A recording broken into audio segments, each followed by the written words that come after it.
Gopalganj medical college হাসপাতালের অবৈধ syndicate ভেঙে দেয়ার কঠোর হুঁশিয়ারি দিয়ে গোপালগঞ্জ ২ আসনের সংসদ সদস্য ডাক্তার কে এম বাবর বলেছেন, গোপালগঞ্জের স্বাস্থ্য খাতে কোনো অবৈধ সিন্ডিকেট চলবে না।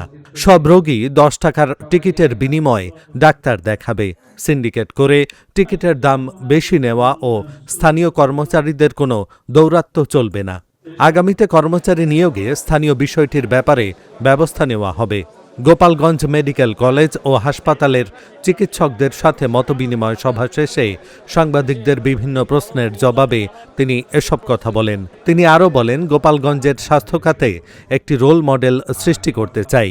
মেডিকেল কলেজ ও হাসপাতালের চিকিৎসক সংকট নিরসন সহ জরুরি অপারেশন সেবা চালু করা হবে। এ সময় গোপালগঞ্জ মেডিকেল কলেজ হাসপাতালের ভারপ্রাপ্ত পরিচালক ডাক্তার নেওয়াজ মোহাম্মদের সভাপতিত্বে অনুষ্ঠিত মতবিনিময় সভায় হাসপাতালের কর্মকর্তা কর্মচারীগণ সহ গণমাধ্যম কর্মীরা উপস্থিত ছিলেন। যদি এরকম কোনো সিন্ডিকেট থাকে, অবৈধ সিন্ডিকেট অবশ্যই ভেঙে দেওয়া হবে, কারণ গোপালগঞ্জে কোনো সিন্ডিকেটের অবস্থান থাকবে না। কোনো সিন্ডিকেট, কোনো কারসাজি গোপালগঞ্জ চলবে না। আর যাদের সাধারণ মানুষ সবাই সমান, এখানে যারা রুগী হিসেবে আসবে সবাই ১০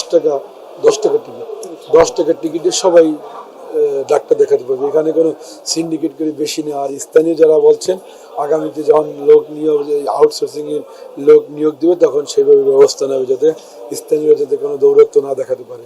এখানে কোনো দালালদের যে দৌরত্ব আছে, দালালদের ব্যাপারে আমাদের এই হাসপাতাল প্রশাসন যথেষ্ট সচেতন।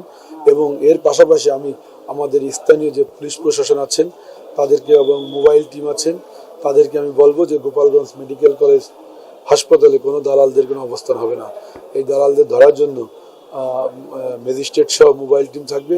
যদি কেউ দালালি করে, যদি কোনো দালাল কোনো রুগী ভাগায় নেয়, অবশ্যই তাদের ব্যবস্থা নেওয়া হবে। আমাদের হাসপাতাল প্রশাসন খুবই সতর্ক আছে এই ব্যাপারে। তারা সার্বিক সহযোগিতা করবে। আর বাইরের প্রশাসনও সহযোগিতা করলে এই দালাল এবং এই সিন্ডিকেট এইসব কিছু থাকবে না। আমরা গোপালগঞ্জের এই চিকিৎসা সেবাটা সাধারণ মানুষের দ্বার ঘরে পৌঁছে দিতে চাই।